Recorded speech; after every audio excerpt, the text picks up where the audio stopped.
시청자 여러분 안녕하십니까? 헬로 이슈 토크입니다.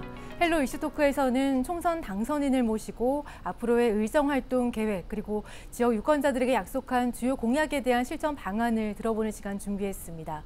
이번 총선에서 은평구는 갑을 2개 선거구 모두 더불어민주당 후보가 선출됐습니다. 은평구 갑 지역에선 박주민 의원이 3선에 성공했는데요. 오늘 스튜디오에 모셨습니다. 어서 오세요. 네, 안녕하십니까. 네, 의원님 당선 다시 한번 축하드립니다. 예, 감사합니다.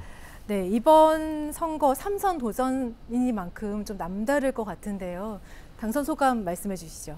네, 아무래도 이제 3선이 되면은 더 큰 역할을 할 수 있게 되거든요. 그래서 일할 기회를 주시면 정말 감사하겠다라고 생각했는데 지역 주민분들께서 다행히도 다시 한번 많은 지지와 응원을 보내주셨어요. 그래서 3선으로 활동할 수 있는 기회를 갖게 됐습니다.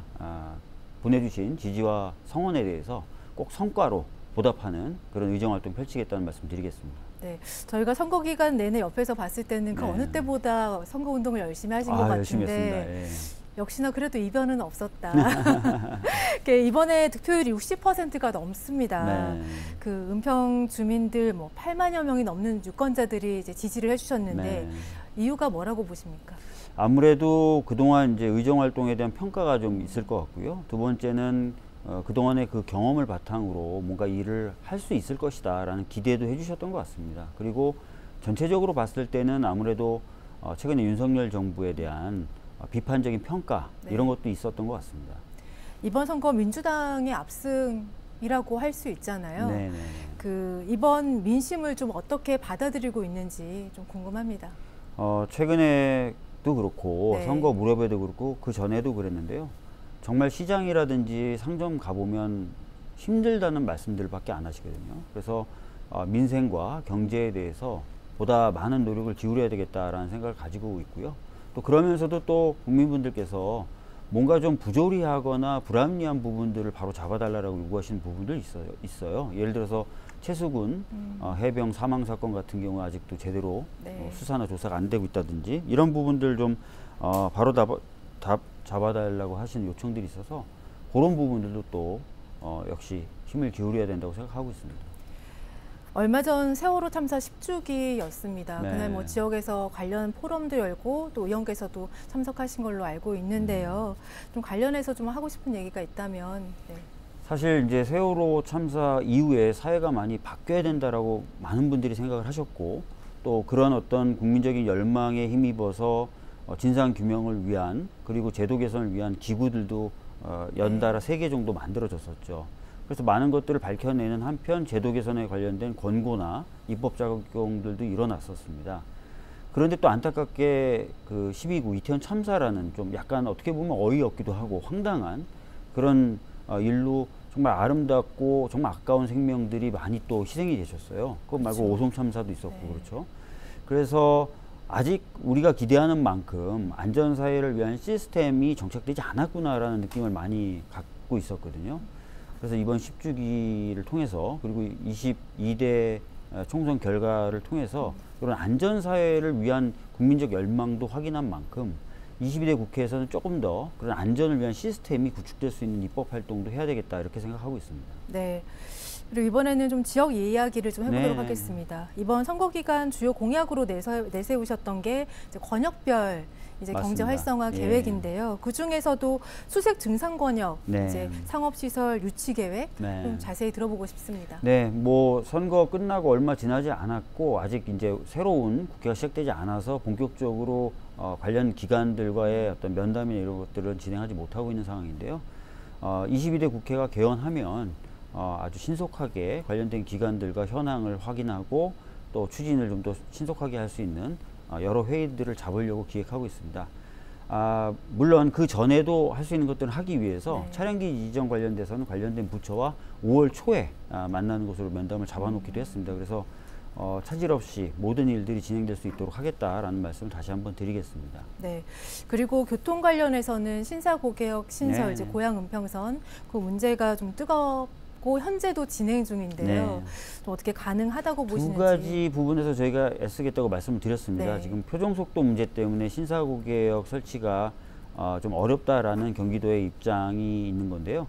표정 속도 문제를 해결할 수 있는 용역을 제가 추진해 보겠다라고 얘기해서 지금 구청하고 얘기가 잘 진행되고 있고요. 한편으로는 경기도가 그 결정권자니까요. 경기도와의 어떤 면담이나 회의, 또 김동연 지사와의 면담 이런 것들을 준비하고 있고요. 김동연 지사에게는 면담 요청을 해놓은 상태입니다. 네. 예. 경기도 쪽에서는 일단 신사 고개역은 별도로 추진해야 된다. 그러니까 기본 계획 자체 현재 반영하기는 좀 어렵고, 그렇다고 해서 안 하는 건 아니고 네. 기본 계획 이후에 실시 계획까지 남은 시간 동안 별도의 트랙으로 준비를 해 나가야 된다는 게 입장인 건 맞아요. 그래서 저희들이 좀 판단과 선택을 좀 해야 됩니다. 기본 계획 자체에 반영하는 노력을 할 것이냐, 네. 아니면은 기본 계획은 좀 신속하게 속도를 내되 별도의 트랙으로 해서 신사고개 신설로 가느냐, 이런 판단을 좀 해야 되는데요. 그런 판단을 하기 위해서도 지금 경기도 팀하고 빠른 시간에 좀 만나보려고 하고 있습니다. 네. 그리고 은평의 또 주요 현안 중에 하나가 교육 관련인데, 학교 네. 부족 문제가 학부모들 입장에서는 네, 이게 또 맞습니다. 가장 중요하지 않습니까? 뭐 관련해서도 이제 공약을 내셨는데 네. 그 얘기도 좀 해주시죠. 사실 이제 두 군데에서 중학교 신설에 대한 요구가 있어요. 녹본 응암 지역에서 하나, 그다음 네. 수색 지역에서 하나 이렇게 있습니다. 그래서 녹본 응암 지역에 관련돼서는 이미 교육청이 용역 결과 연천중을 이전해 와서 은평초에 초중 복학교로 만드는 걸로 내부 결정을 다 한 상태고, 네. 관련된 실무 프로세스로 학부모 설명회와 설문조사 등을 진행하기로 이미 결정이 됐고, 네. 관련된 일을 할 용역 업체까지 이미 지정이 완료가 된 상태입니다. 다만 총선 때문에 그 일정이 진행되지 않고 있는데요. 5월부터 이제 그 일정들이 진행이 될 거고요. 네. 그 다음에 이제 수색 쪽에 이제 중학교 설치는 면밀한 검토 후에 필요하다면은 캠퍼스형 학교. 그게 뭐냐면은 인구가 전체적으로 줄어드는데 모든 학교를, 모든 중학교나 고등학교를 완편의 형태로, 뭐 교장 선생님 다 있어야 되고 이렇게 만들 수는 없잖아요. 그래서 그렇죠. 분교라고 하죠. 그런 형태로 이제 다른 곳에 있는 중학교에 캠퍼스를 하나 설립하는 형식 이런 걸로 지금 교육감하고 얘기하고 있고, 다다음 주 5월 초에 교육감과 같이 이야기를 나누기로 약속이 돼 있습니다. 네. 예. 지역 얘기는 여기까지 나눠보도록 하고요. 네. 이제 21대 국회 임기가 얼마 남지 않았습니다. 네네, 맞습니다. 뭐 개인적으로 21대 국회 좀 어떻게 자평하시는지요? 사실 21대 국회 경우에는 어떻게 보면은 저한테는 좋은 기억도 있고 나쁜 기억도 있는 그런 국회인데요. 전반적으로 평가할 때 굉장히 많은 의석을 가졌음에도 불구하고 우리 당이 기대했던 것만큼의 일은 좀 못하지 않았나라는 약간의 아쉬움이 남는 네. 그런 국회였던 것 같습니다. 그 아까 이제 여야 간의 이제 협치를 잘 보여주는 상징적인 부분이 방금 말씀하신 거랑 연결되는 부분인 것 같은데, 법안 처리라고 네. 볼 수 있잖아요. 이번 총선 결과를 봤을 때 정부가 추진하던 법안들이 이제 국회 문턱을 넘기기 어려울 거다, 뭐 이런 얘기도 있는 것 같습니다. 좀 국민이 원하는 협치를 위해서는 야당도 유연성을 발휘해야 하는 거 아니냐, 뭐 이런 얘기도 있더라고요. 좀 어떻게 보시는지요? 저희는 계속해서 그런 얘기를 해왔습니다. 그러니까 정부가 하려는 법안, 그리고 우리가 하려는 법안, 그중에 공통된 법안은 바로바로 하자, 이렇게 얘기했었고, 그래서 이제 그것을 위해서 뭐 대선 때 나왔던 공통공약 관련된 것은 빨리 처리하자, 그런 얘기 계속 해왔거든요. 정작 안 한 게 어느 당인지 전 되묻고 싶고요. 지금도 보면은 저희가 간호법 한다고 했고 실제 통과시켰을 때 거부권 행사하더니만 간호법 또 해야 된다 그러잖아요. 지금 와서는 정부가. 네. 그리고 지금 그래서 하자라고 했더니 또 아니래요. 그래서 뭘 생각하고 있는지 잘 모르겠고, 하여튼 뭐 저희는 해야 된다고 생각하는 법들 할 거고요. 네. 이번 총선에서 나왔던 공약 중에 공통된 걸 저희들이 뽑아보니까 한 80개 정도 되더라고요. 22대 개원하면 바로 하자 그럴 겁니다. 네. 또 거부하려나? 그 남아있는 임기 동안 이제 쟁점 법안들 말씀하신 것처럼 여러 가지가 네. 있는데, 그 중에서도 좀 이것만은 뭐 민주당 단독으로라도 좀 처리를 해야 되겠다, 그렇게 네. 생각하고 있는 이미 법안이 이제 있잖아요. 정기국회 때 저희가 꼭 필요한 법이라고 해서 법사위에 보내놨고, 네. 근데 법사위에서 논의가 안 돼서 각 상임위에서 본회의 직회부 절차를 밟았던 법 있습니다. 네. 전세사기 피해 지원법 개정안. 이건 선구제 후 구상에 해법이 담겨 있는 법이거든요. 그거. 그 다음에 지난주에 농해수위에서 했던 양곡관리법이나 농식품물 가격 안정법, 그런 것들. 그 다음에 오늘 정무회에서 본회의 회부 처리한 가맹사업법 개정안, 이런 것들은 저희들은 민생을 위해서 반드시 처리돼야 하는 법이기 때문에 본회의 일정을 빨리 합의해줘라.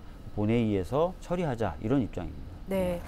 자, 이제 3선 고지에 올랐습니다. 뭐 상임위원장 당연히 노려볼 수 있을 것 같은데요. 상임위 좀 어떻게 고민하고 계신지요? 그래서 뭐 지금은 제가 고민을 거기까지 하긴 좀 어렵고요. 제가 지금 원내 수석을 맡고 있고 5월에 최소한 본회의를 2번 열어야 되는 숙제가 저희한테 주어져 있습니다. 네. 그래서 지금도 이 녹화를 마치면 바로 국회의장님 뵈러 가야 되는 상황인데요.